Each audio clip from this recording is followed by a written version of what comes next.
안녕하세요. 저는 결혼한 지 10년 된 30대 여성입니다. 여러분들은 운이 좋은 편이신가요? 저는 제가 운이 없는 편이라고 믿었던 적이 있었습니다. 그래서 혹시라도 좋은 일이 있으면 겁부터 먹고는 했죠.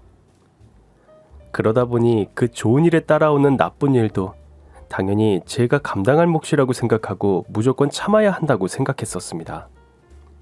어린 시절 저희 집은 그리 부유하지 못했습니다. 가지고 싶은 것이 있다고 졸랐다가는 계집애가 욕심 사납다 라는 소리를 들어야 했죠. 그래도 어린 마음에 친구들이 가지고 있는 예쁜 지우개, 귀여운 수첩, 반짝이는 가방들이 왜 부럽지 않았겠어요. 그런데 어느 날 제 짝이 한 가지 제안을 했어요. 너 이 샤프 갖고 싶지? 나 오늘 당번인데 네가 나 대신 청소해주면 이거 줄게. 사실 저는 그 샤프가 너무나 가지고 싶었거든요. 그러나 가질 수 없다며 스스로 포기하던 순간 저한테 온 그 제안이 너무나 큰 행운 같았어요. 저는 열심히 짝 대신 청소를 했고 그 샤프를 받았죠. 그러나 그 샤프는 이미 고장이 나 있었고 제 짝은 그걸 보며 그게 왜 하필 너한테만이 고장이 나? 너 정말 운이 없구나. 지금 생각해보면 제 짝은 청소가 하기 싫던 참에 고장난 샤프로 저를 이용했던 것 같아요. 그러나 그때는 그저 제가 운이 없으니 운 좋게 나에게 온 샤프가 고장나버린 거라고 포기해버렸었죠. 그런 일들이 쌓이면서 나이가 들었고 고등학교를 졸업한 저는 여전히 나아지지 않은 집안 형편 때문에 대학은 꿈도 꿀 수가 없었습니다. 하루라도 빨리 돈을 벌어 집에 보태야 했었거든요. 네 성적이면 애지간한 대학교는 장학금을 받고 다닐 수 있을 텐데 정말 이대로 포기할 거니? 제 처지를 안타까워하셨던 고3 담임 선생님은 본인이 알고 있는 인맥을 총동원해서 일을 하면서도 야간 전문대학을 다닐 수 있는 회사를 알아봐 주셨습니다. 덕분에 그렇게도 가고 싶던 대학을 다니면서도 돈을 벌 수 있다는 것이 너무나 운이 좋았다고 생각했던 저는 그 운에 따라온 나쁜 일, 그러니까 제가 대학 수업을 들으러 정시 퇴근을 해야 하는 날이면 시비를 거는 사소의 짜증도 당연하게 생각했었습니다. 그 사람이 나타나기 전까지는요. 이주임은 왜 그렇게 연지씨를 못 괴롭혀서 안달이야? 연지씨가 이주임보다 나이도 어리고 이쁜 게 부러워서 그래? 아니면 이주임과 다르게 연지씨가 성격도 착하면서 싹싹하게 일 잘하는 게 만만해서 그래? 왜 자기가 할 일 다 하고 힘들게 학교까지 다니는 사람한테 시비는 시비야? 저는 누가 제 편을 들어줬다는 것도 기뻤지만 누군가 제가 열심히 일하는 것을 제대로 봐주고 있다는 것이, 그게 항상 일도 잘하고 시원시원한 성격이어서 저의 롤모델이었던 옆팀의 김대리님이라는 사실에 정말 행운이라고 생각했었습니다. 어떤 나쁜 일이 딸려와도 상관이 없겠다 싶었을 정도였으니까요. 그런데 행운은 그게 끝이 아니었습니다. 좋은 게 있어도 감사할 줄 모르는 사람이면 좋은 걸 가질 자격도 없는 거야. 김 대리님은 인사과의 이야기에서 저를 본인의 팀으로 빼내주었습니다. 평소 제가 성실하게 일하는 것을 눈여겨봤었는데 시킨 일도 곧잘하고 바쁜 중에도 자기 발전을 위해 학교까지 다니는 저를 키워주고 싶다고 하시면서요. 그 후 제 회사 생활은 정말 천국 같았습니다. 김 대리님은 회사에서는 일만 잘하면 된다며 그 외의 일은 모두 막아주는 진정한 걸크래쉬를 시전했습니다. 제가 담당하는 일 말고는 어떤 일도 시키지 않았습니다. 예전처럼 다른 직원들보다 일찍 출근해서 청소를 하고 쓰레기통을 비우고 커피 심부름을 하고 복사 심부름을 하는 대신 어느 정도 책임감을 가질 수 있는 일들을 하게 되었습니다. 특히 회식 자리에서 저에게 추궁거리던 과장님께 술 마신 개에게는 매가 약이라며 3연속 니키쿠 공중 날라차기를 시전하는 모습을 본 후로는 평생 쓸 운을 김 대리님 만났는데 썼나 싶을 정도였죠. 그런데 어느 날 김 대리님이 저를 따로 불러내시더니 부탁이 있다고 하였습니다.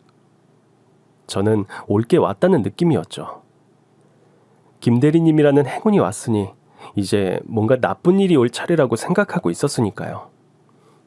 저기 연지씨, 내가 이런 부탁하기가 좀 그런데 내가 연지씨니까 하는 부탁이야. 오해하지 말고 들어줘. 거절해도 되고. 그날 김 대리님이 한 부탁은 어떤 소개팅 자리에 나가서 남자를 만나달라는 것이었습니다. 나도 이런 남자 연지 씨한테 말하는 거 좀 미안한데 내가 오죽하면 이러겠어. 그냥 평생 공부만 한 꽉 막힌 모태솔로야. 연애란 걸 해본 적이 없으니 여자를 얼마나 답답하게 할지 뻔히 보이고 이제 겨우 밥벌이 시작했는데 그것도 비정규직이라서 한동안은 연지 씨보다도 더 못 볼 거야. 거기다 착해 빠져서는 남의 부탁 거절도 못하고 아휴 이렇게 이야기하고 보니 더 한심하네. 미안해 연지 씨. 못 들은 걸로 해. 김 대리님의 부탁인데 까지 소개팅에 어떤 진상남이 나와도 웃으면서 만나줄 용의가 있었습니다. 그래서 잘하고 올 테니 걱정하지 말라고 김 대리님을 안심시키고 소개팅에 나갔습니다. 그런데 이게 웬일입니까? 소개팅 장소에 나온 남자는 평소라면 제가 쳐다도 볼 수 없는 좋은 조건을 모두 갖춘 남자였습니다. 훤칠한 키에 잘생긴 외모는 물론이고 서울에서 알아주는 명문대에 대학도 아니고 박사 과정까지 끝낸 초엘리트였습니다. 비정규직이란 일도 아직 전임 교수가 되지 않은 시간 강사를 다니는 터라 그렇게 말했던 거였더라고요. 거기다 매너가 어찌나 좋고 성격이 좋은지 함께 있는 시간 내내 다정하고 친절한 태도로 저를 배려해 주었습니다. 정말 이런 남자가 현실에 있다니 하고 놀라울 정도로 모든 것을 갖춘 남자였습니다. 김 대리님, 아무래도 중간에 말이 잘못 전달된 것 같아요. 소개팅 나오신 분이 너무 괜찮으신 분이에요. 저한테 너무 과분한 분이신데 어쩌죠? 어머, 그래? 진짜? 연지 씨 마음에 들어? 그럼 더 만나볼 마음이 있어? 진짜? 대리님은 저의 반응에 이상할 정도로 기뻐했죠. 그래서 결국 처음부터 제일 불안했던 질문을 던졌습니다. 그런데 대리님, 그렇게 괜찮은 분을 왜 저한테 소개를 시켜주셨어요? 대리님이 만나시는 게 더 좋지 않으시겠어요? 저보다는 대리님이 그분하고 조건도 더 맞으실 것 같고요. 그런 제 말을 들은 대리님은 일주일은 썩힌 생선을 입에 넣은 것 같은 표정으로 저를 보시며 말하셨죠. 내가? 연지씨, 어떻게 그런 끔찍한 말을... 그건 범죄잖아. 범죄요? 저는 오히려 대리님의 말에 놀라고 말았습니다. 남자를 만난다고 그게 범죄라뇨. 아, 내가 말 안 했었나? 연지씨 소개팅한 남자 우리 오빠야. 호정 메이트. 착하고 성실한 연지씨에게는 한없이 부족한 남자지만 그래도 연지씨는 착하니까 혹시 받아줄지 몰라서 내가 양심 없이 소개해줬어. 늦었지만 미안. 그렇습니다. 대리님은 저에게 자신의 하나뿐인 오빠를 소개시켜 주신 거였어요.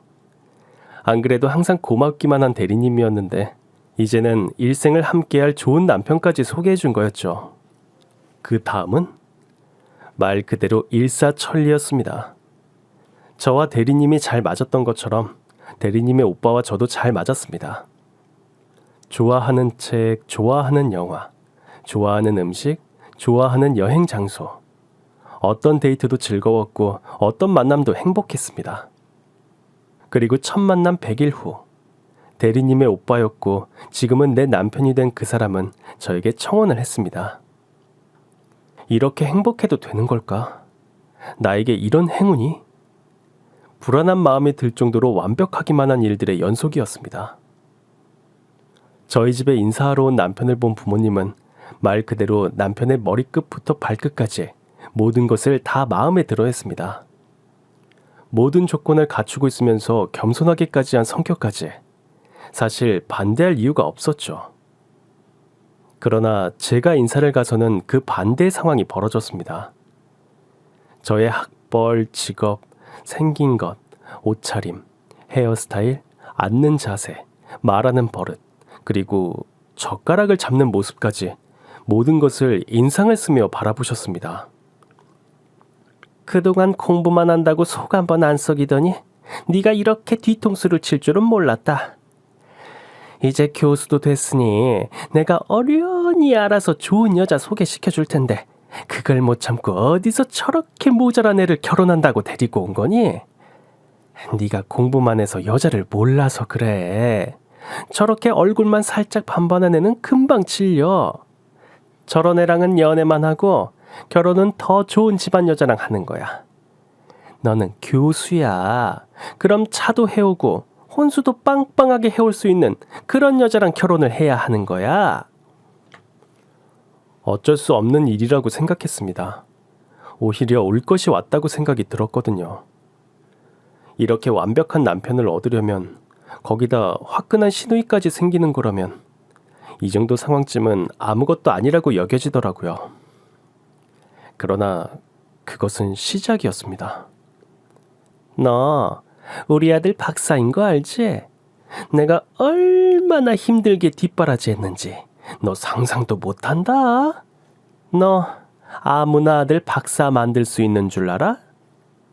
그럼요, 어머님. 내가 생각 같아서는 네 얼굴에 물이라도 뿌리고 돈 봉투라도 던지면서 꺼지라고 하고 싶은데 박사 엄마 체면에 그럴 수는 없고 정말 이를 악물고 참는 거야. 그러니까 너 나한테 항상 감사하고 항상 숙이고 항상 찌그러져 있어야 하는 거야.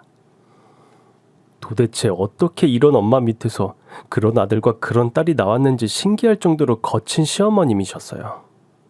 그러나 시어머님이 그런 말씀을 하실 때면 대리님은 거기서도 멋지게 제 편을 들어주셨습니다.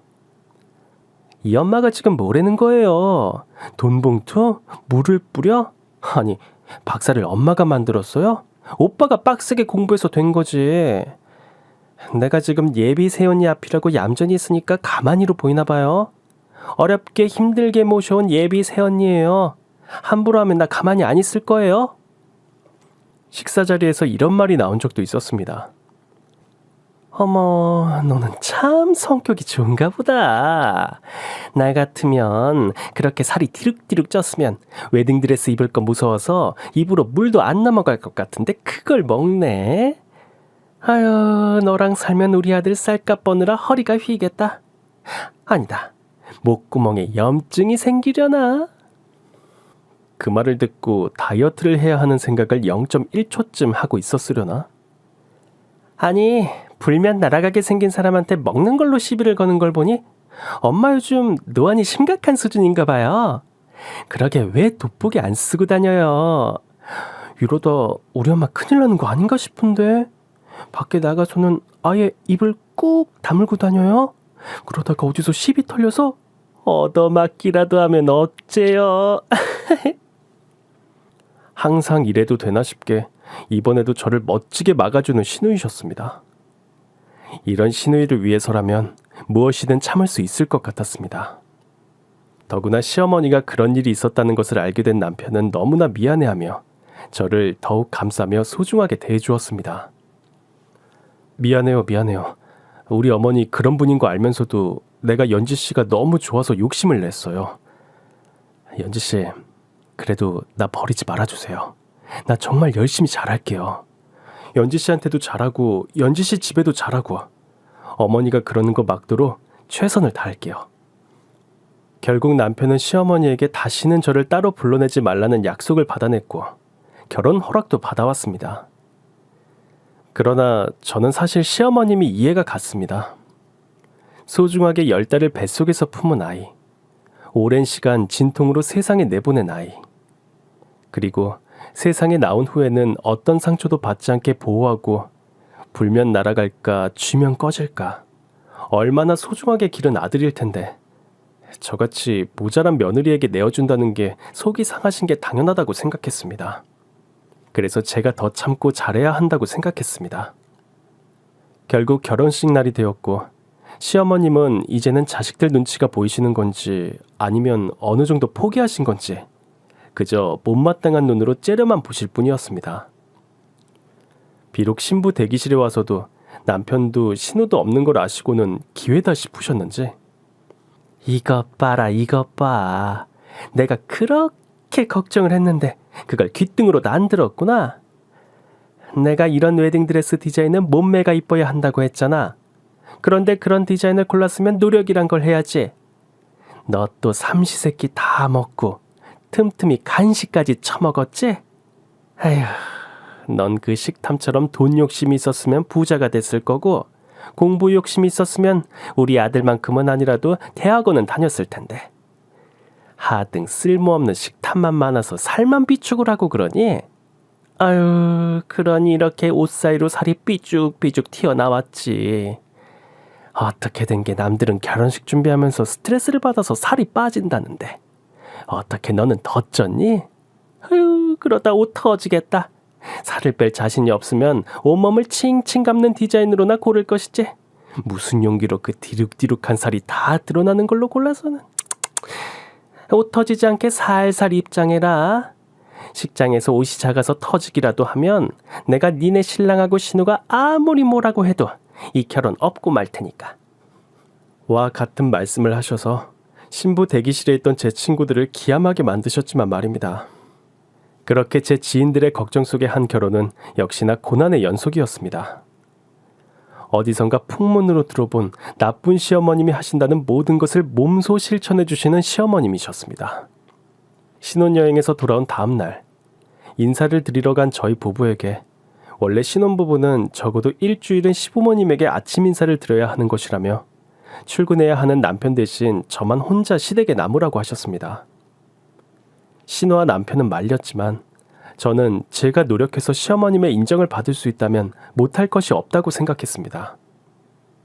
그렇게 남편 없이 처음 시댁에서 일어난 아침, 제대로 된 식사를 준비하라고 하면서 새벽부터 일어나야 할 것은 예상하고 있었지만 시댁의 모든 그릇이 다 꺼내져 있을 줄은 예상하지 못했습니다.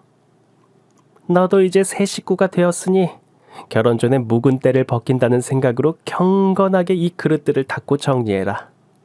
평소 쓰는 식기들은 물론이고 언제 썼는지 모르게 색이 검게 변한 은수저 세트며 도대체 왜 있는지 모르는 이유 식기에 이가 나간 컵들까지. 과연 이게 이 집의 것들이 맞는 건지 어디 재활용품 통이라도 뒤져서 가져온 게 아닌 의심스러운 쓰레기들까지 쌓여 있었습니다. 그래도 시집온 처음 시킨 일이니 잘하고 싶은 마음에 한참을 닦고 있는데 식사 준비를 돕기 위해 나오던 신우가 그 모습을 보고 말았습니다. 아니, 이게 다 뭐예요? 버릴 거 정리하세요?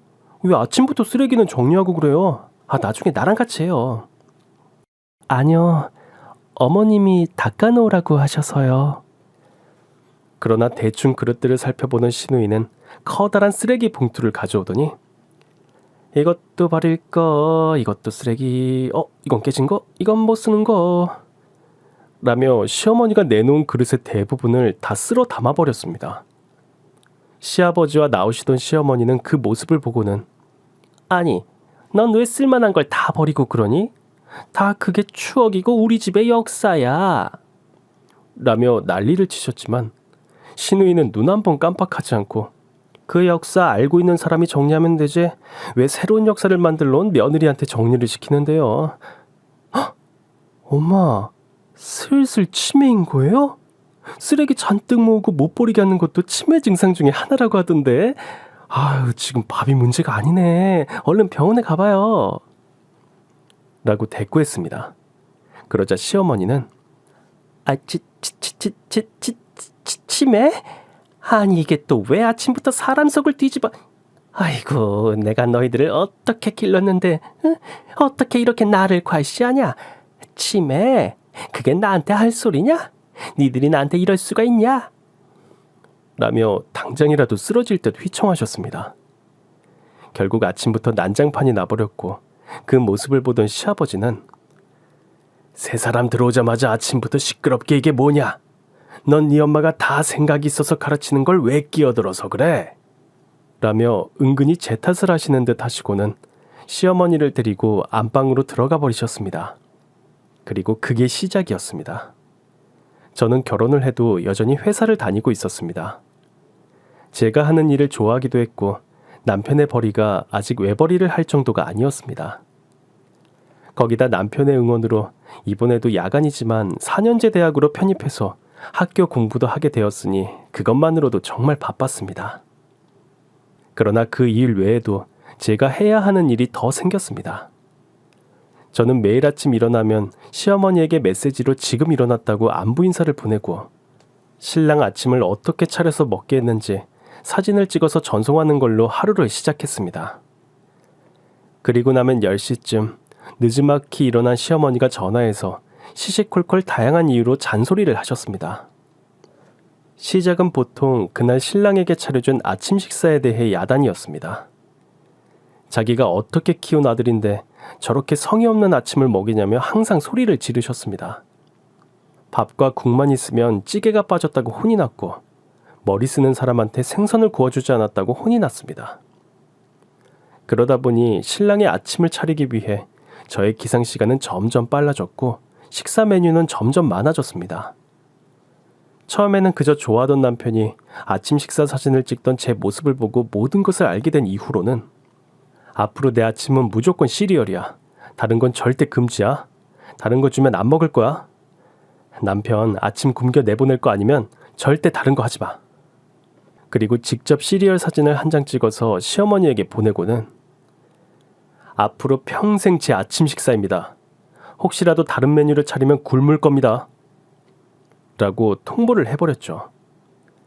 그 일 이후 다행히 아침 사진을 찍어 보내는 일은 없어졌지만 네가 도대체 얼마나 음식을 못하면 내 아들이 아침을 시리얼로 때운다고 하니? 넌 도대체 결혼 전에 뭘 배운 거니? 안 되겠다. 너 앞으로 주말마다 시댁으로 와라. 내가 음식을 가르쳐줘야겠다. 물론 그렇게 주말마다 시댁에 갔지만 시어머님이 가르쳐주신 건 없었습니다. 그저 오늘은 갈비찜으로 하자. 재료부터 사와봐라. 요즘 인터넷에 다 있지? 혹시라도 시판 조미료 같은 거 넣을 생각은 꿈에도 하지 말고 혹시라도 조미료가 넣고 싶으면 천연 조미료를 만들어 봐라. 그 정도는 내가 참아주마. 라며 다양한 메뉴들을 정해서 메시지를 보낼 뿐이었습니다. 물론 그렇게 만들어진 메뉴들에 대해서는 한 번도 칭찬을 들어본 적이 없었습니다. 너는 이딴 걸 음식으로 만들었니? 정말 재료가 아까워서 눈물이 난다. 너 이거 다 죄 짓는 거야. 이 재료들이 이렇게 쓰레기가 되고 싶어서 태어났겠니? 도대체 너는 잘하는 게 뭐니? 어떻게 하나도 잘하는 게 없어? 시누이나 남편은 맛있다고 잘만 먹었지만 시어머니는 항상 타박만 하셨습니다.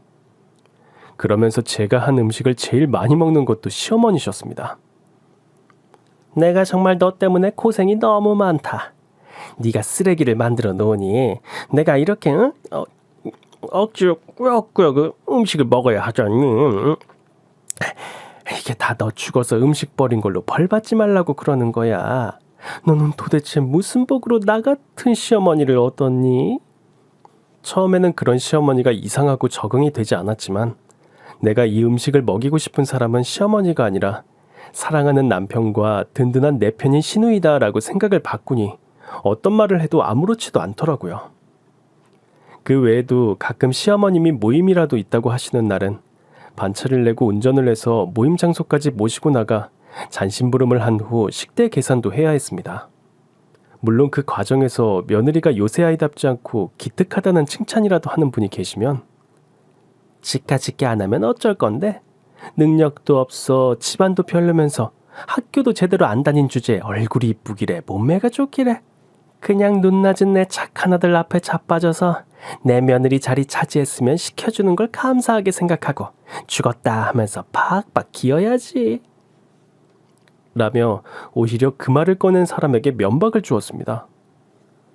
그것 말고도 필요하다고 하시는 게 있으면 장도 봐드려야 했고 먹고 싶다고 하시는 게 있으면 전국 어디라도 가서 사가지고 와야 했고 피곤하다고 하시는 날은 집으로 불려가 다리를 주물러 드리거나 몸에 좋다는 보양식을 만들어 드려야 했습니다. 그러다 그것이 힘들어 보인 시누이나 남편이 도와주려고 할라치면 내가 쟤를 잡아먹냐? 나도 귀찮다. 나도 내가 한 게 빠르고 혼자 다니는 게 편해. 그런데 왜 그러겠어? 다 저 모자란 것을 가르치고 단련시켜서 하루라도 빨리 우리 식구 만들려고 하는 거 아냐? 그리고는 자식들이 자기의 마음을 몰라준다며 드러누워 버리시고 뒤늦게 그 상황을 알게 된 시아버지는 시어머니 말만 듣고는 저희만 야단을 치셨습니다. 그러다 보니 저는 혹시라도 시어머님과 속상한 일이 있어도 그걸 신우이나 남편이 알게 되어 일이 커질까봐 전전긍긍하게 되었고 더 참고 더 숨기게 되었습니다. 그렇게 제 속은 문드러져 갔지만 겉으로는 그래도 조용한 날들이 계속되었습니다. 물론 신우는 그런 밖으로 보이는 평화를 믿지 않았습니다. 새언니, 나는 무슨 일이 있어도 새언니 편인 거 알죠? 속상한 일, 특히 우리 가족 때문에 속상한 일 있는 거 절대 나한테 숨기지 말고 꼭 말해요. 절대 숨기지 말고요. 그런 신우의 마음이 어찌나 고마웠던지요. 정말 무엇도 참을 수 있었고 무엇이든 해주고 싶었습니다. 그리고 그런 신우가 드디어 결혼을 한다는 소식을 들려주었어요. 10년이라는 시간 동안 만나왔던 남자와의 결혼을 결정한 것이었죠. 물론 제 눈에는 신우에 비해 너무나 부족한 것만 잔뜩 보이는 남자였지만 그래도 누구보다 똑똑하고 멋진 신우이가 고른 남자이니 당연히 훌륭한 남자일 것이라고 믿어 의심치 않았습니다. 저는 정말 신우를 위해서 무엇이든 해주고 싶은 마음뿐이었습니다. 아가씨, 결혼 선물로 뭐 받고 싶으세요? 필요한 건 다 말씀하세요. 돈으로 살 수 있는 거면 저희 적금 기꺼이 깰 거고요. 몸으로 할 수 있는 거면 이 몸이 바스러져도 다 도와드릴게요. 그럼 새언니, 나 부탁하고 싶은 게 한 가지 있는데요. 그러나 제 모든 것을 다 줘도 아깝지 않은 신우이가 부탁한 것은 딱 한 가지. 바로 청첩장 디자인이었습니다. 저는 결혼 후 신우이와 함께 다니던 회사를 퇴직해서 디자인 회사로 이직한 상태였거든요. 그렇게 할 수 있었던 것도 회사에 다니면서 야간대학 디자인학과에 다닐 수 있도록 도와준 신우이 덕분이었죠. 정말 그것만요? 그러지 마시고요. 정말 저 아가씨한테 다 해드리고 싶어요. 제가 받은 거 비슷하게는 못하겠지만 몸과 마음을 다해서 아가씨 결혼 축하해드리고 싶단 말이에요. 그러나 아가씨는 그거면 충분하다며 웃었습니다. 저는 처음에는 아가씨가 저를 배려해주기 위해서 그렇게 말씀하시는 줄 알았습니다. 이상할 정도로 결혼에 의욕이 없어 보이는 모습에도 그저 오랜 연애 기간을 보낸 사이다 보니 결혼도 새롭지 않아서 그런 걸로만 알았습니다. 그래서 아가씨가 혼수를 보러 다니는 걸 따라다니며 몰래 홈시어터를 주문하고 김치 냉장고를 주문하고 건조기도 주문했습니다. 그러나 그게 문제였을까요? 아가씨에게 뭔가를 해줄 수 있다는 사실에 들떠서 아가씨가 그 결혼에 적극적이지 않은 것도 별로 행복해하지 않는 것도 몰랐습니다. 그때 더 열심히 물어보고 관심을 가졌어야 했는데 지금 생각하면 얼마나 눈치가 없었는지 모르겠어요. 그리고 저는 정말 제가 할 수 있는 최선을 다해 노력해서 멋진 청첩장을 만들려고 했습니다. 평소 알고 있던 신우이의 취향을 고려하는 것은 물론이고 가장 좋은 컬러, 가장 좋은 폰트, 가장 좋은 그림체, 종이 재질은 물론이고 가장 비싸고 좋다는 것들을 다 집어넣어서 말이죠. 이렇게도 저렇게도 해주고 싶은 마음에 이것저것 다 만들다 보니 샘플만 10가지가 나왔고 그것들을 가지고 시댁에 갔습니다. 세상에, 어쩜 이렇게 다 이뻐요. 이것도 이쁘고 이것도 멋지고 어떤 걸 골라야 할지 모르겠네요. 세상에. 다행히 제가 만들어간 샘플들을 모두 마음에 들어하는 신우를 보며 조금은 뿌듯해하고 있는데 노크도 없이 신우 방에 들어온 시어머니는 샘플들을 보며 인상부터 썼습니다. 아니, 니들은 도대체 이딴 걸 청첩장이라고 돌리려는 거니? 평소 옷 입는 걸 보면 센스라고는 없는 걸 알고는 있었지만 그래도 디자인 회사에서 일한다고 하니 혹시나 했는데 역시나구나. 아이고, 색깔도 촌스럽고 싸구려 같은 게 이런 걸 돌렸다가는 집안 망신당하기 딱이다. 당장 다 찢어버려. 시속 100km로 달리는 자동차에서 지나가면서 봐도 멋지게 잘 만들어졌구만. 왜 또 시비신 건데요? 하루라도 남을 안 씹으면 입안에 가시가 돋죠? 괜히 심심해서 끼어드셨으면 대강하고 빠져주시죠. 이번에도 신우이는 시어머니의 말을 가뿐히 무시해줬지만 아주 둘이 쿵짝이 잘 맞는구나. 이래서 니들이 안 되는 거야. 결혼식이 니들 행사 같지? 어림도 없다. 결혼은 집안과 집안의 결합이라고 했잖아. 내가 네 오빠 때 수준에 안 맞는 집하고 결혼하면서 창피당한 거 이번에는 다 만회해야 할 거 아니야. 그런데 네 결혼식에서는 청첩장 때문에 또 창피를 당하라고? 나는 그렇게는 못한다. 이런 청첩장 보내는 꼴을 내가 볼 것 같아? 결국 그날 제가 만들어 온 청첩장 때문에 시어머니와 시누이가 전쟁 같은 싸움을 했고, 저는 두 사람을 말리다 지쳐 결국 시어머니 취향에 맞는 청첩장으로 다시 만들겠다고 했습니다. 물론 시어머니 모르게 시누이와 관련된 분들에게는 시누이가 고른 청첩장을 돌리기로 하고 말이죠. 그런데 시어머님의 의견을 수렴해서 만든 청첩장은 만들면 만들수록 점점 기괴한 모양으로 변해갔습니다. 좀 전통적인 문양을 넣으라고. 왜 그런 거 있잖니? 우아하면서도 귀티나고, 부티나면서도 엘레강스하고, 판타스틱하면서도 블링블링한 그런 거 말이다. 아, 그리고 이건 색이 왜 이리 흐릿해? 너 잉크 아끼니? 좀 더 빨간색 없어? 아휴, 이건 너무 화려한 빨강이잖아. 어두운 빨강 있잖아. 검은색 섞인 거. 3번쯤은 접혀야지. 그래야 받은 사람들이 펴볼 때, 아, 이 청첩장은 정성을 들였다고 할 거 아니야. 아니, 청첩장에 구슬은 왜 못 달아? 더 화려한 거 없어? 레이스도 달아라. 아, 역시 반짝이도 필요하겠다. 그렇게 며칠을 시달려 완성한 결과물은 시어머니가 청첩장 하나로 결혼식을 망하게 하려는 음모를 가진 것이 아닌가 하는 의문이 들 정도로 처참하고 엉망이었죠. 어머님이 만든 청첩장 샘플을 받아본 인쇄소 사장님은 웃다가 바닥으로 쓰러지셨고, 남편과 시누이 그리고 제 절친들은 우울할 때 봐도 되냐며 몇 장씩이나 챙겨갔으니까요. 그리고 대망의 시누이 결혼식. 저는 너무나 설레이는 마음으로 남편과 함께 일찍부터 결혼식장으로 향했습니다. 그런데 제게는 아무리 노력해도 고치기 힘든 문제가 하나 있었습니다. 일명 패션 테러리스트.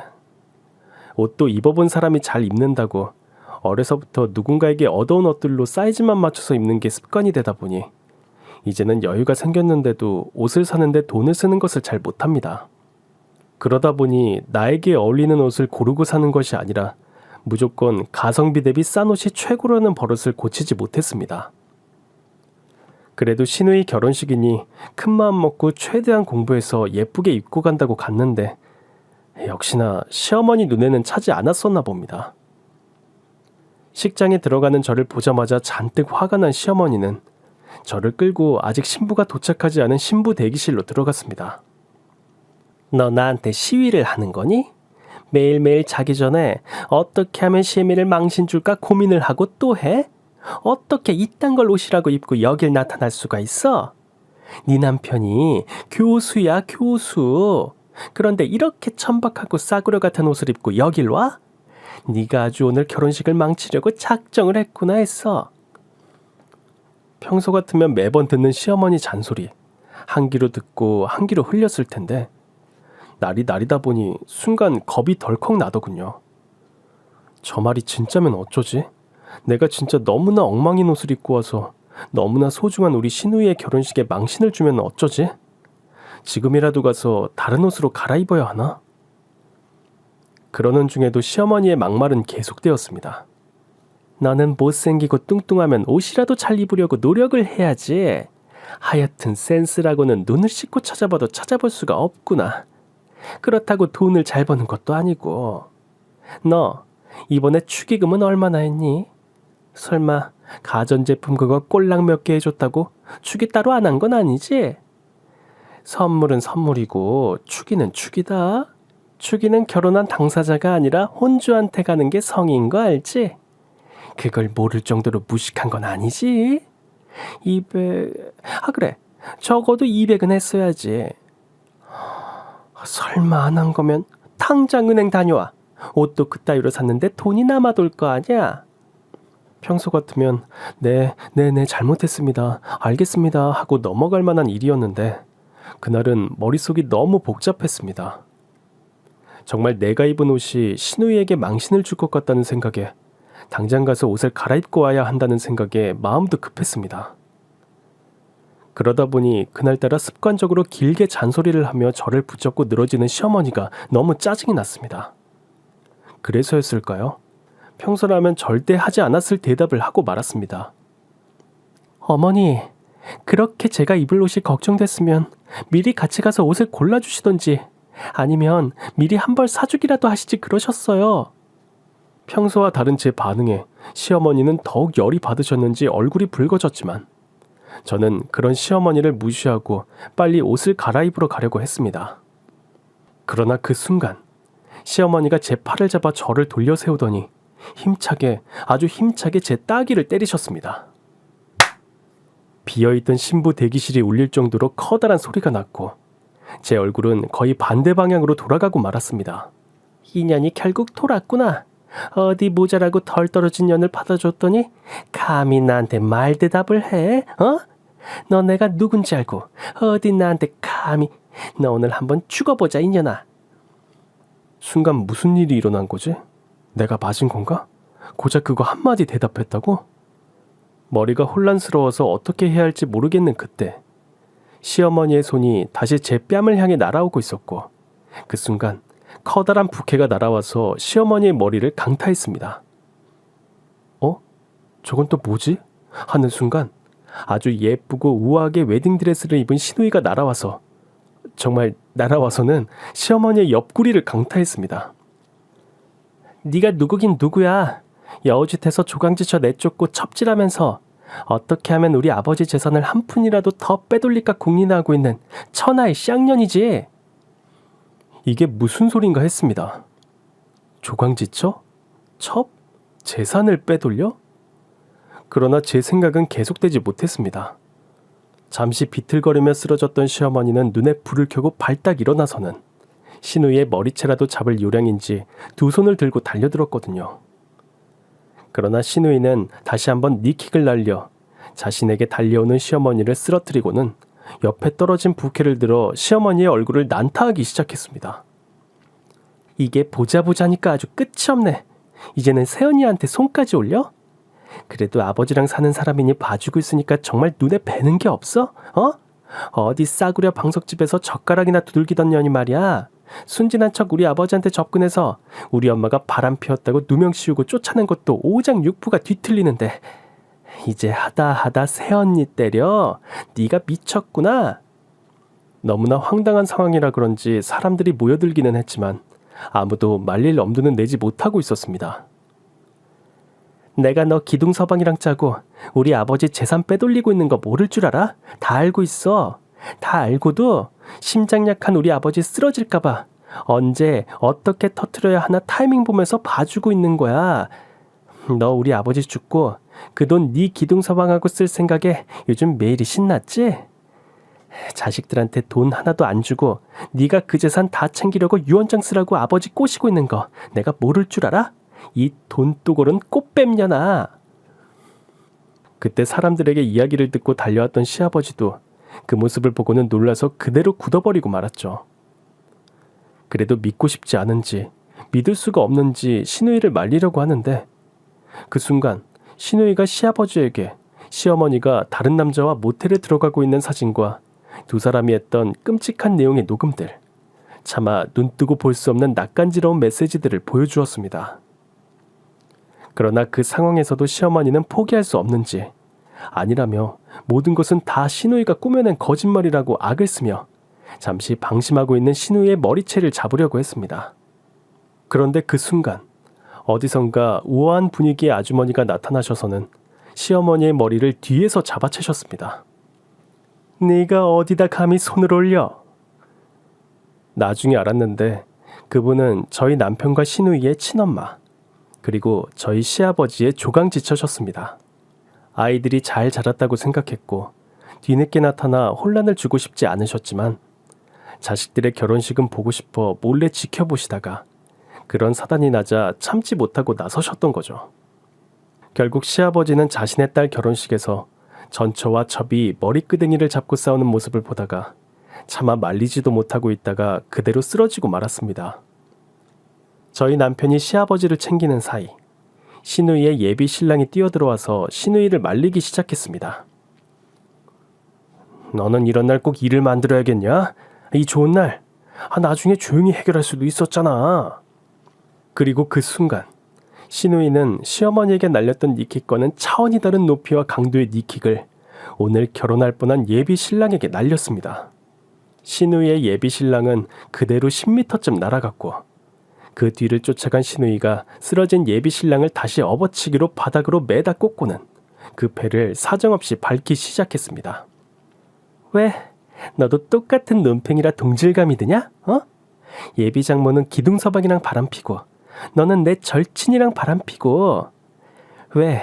아주 바람피는 동지들끼리 꿍짝이 맞아? 내가 그 꼬라지를 알고 결혼 엎으려고 하니까 전현이 그러더라. 남자가 결혼 전에 우울하니까 한 번쯤 바람필 수도 있지. 그게 무슨 문제냐고. 제대로 안 꾸미고 여자답지 못한 내가 잘못이라고. 그래, 내가 잘못했다. 다 내가 잘못했다. 내가 이 꼴을 알고도 10년 세월이 아까워서 한 번 넘어가 주려고 한 내 탓이다. 그렇게 그날의 결혼식은 파토가 났습니다. 모든 사실을 알게 된 시아버지는 당장 같이 살던 시어머니, 아니 그 여자를 내쫓았습니다. 물론 신우이가 가지고 있던 증거들을 무기로 재산 분할, 위자료 한 푼 없이 아주 빈몸뚱이로요. 그 후 그 여자의 물건들은 싹싹 긁어 모아서 그대로 불태워버렸다고 하더라고요. 그리고는 그동안 자신이 저지른 잘못을 반성하며 전처이자 남편, 신우이의 친모에게 진심을 다해 사과한 뒤 사람들을 보기 부끄럽다며 핸드폰도 터지지 않는 어디 깊은 산속에 들어가서 지내신다고 잠적해버리셨습니다. 그날 신우에게 처참하게 맞은 예비 신랑은 자기가 잘못했다고 와서 빌다가 신우이가 무시하자 이대로 파혼하면 그날 당한 폭행으로 고소한다고 협박했다가 더 맞고 쫓겨난 후에는 다시는 보지 못했습니다. 그리고 1년 후 저의 사랑스럽고 멋지고 당당하고 믿음직한 저의 신우이는 저희 남편처럼 모든 것이 완벽하면서도 신우이에게만 충실하고 노력하는 멋진 남자와 결혼식을 올렸습니다. 물론 이번 결혼식은 정말 완벽했습니다. 혼주석에는 예전 그 막장 시어머니 대신 진심으로 두 남매를 사랑했던 친시어머니가 자리를 해서 모두가 행복한 결혼식이 됐거든요. 거기다 패션 센스가 유난히 뛰어난 친시어머니의 도움으로 1년 동안 조금은 옷 입는 센스가 좋아진 저는 패션 테러리스트 치고는 꽤 괜찮은 옷차림으로 신우이의 결혼식에 참석할 수 있었답니다. 저는 이제 제가 운이 없다고 생각하지 않습니다. 그동안 저에게 왔던 시련들은 이렇게 좋은 사람들과 행복하기 위한 밑거름이 되었다는 것을 알게 되었으니까요. 이제는 나쁜 일이 닥쳤을 때 내가 운이 없구나라는 생각을 하며 참고 포기하기보다 나에게 저런 행동을 하는 사람들이 과연 맞는 것인지 생각해보고 대응할 수 있게도 되었답니다. 그때 일을 경험으로 무조건 참는 것이 절대 능사가 아니란 것을 배웠거든요. 그리고 어떤 상황에서도 내가 열심히 노력한다면 그것을 보고 손을 내밀어주는 사람이 있고 그 손이 아주 따뜻하다는 것도요. 그 후로도 저도 제가 사랑하는 사람들을 위해서 더욱 노력하고 제가 다른 사람들에게 좋은 기운을 나누어주기 위해서도 노력하고 있습니다. 누군가 힘든 상황에서도 열심히 노력하고 있다면 진심을 다해 응원해주고 칭찬해주려 합니다. 그러니 여러분들도 제 이야기를 들으시고 자신에게 나쁜 일이 생겼을 때 포기하고 우울해하시기보다 곧 다가올 행복을 기다리시며 긍정적으로 보내시길 바랍니다.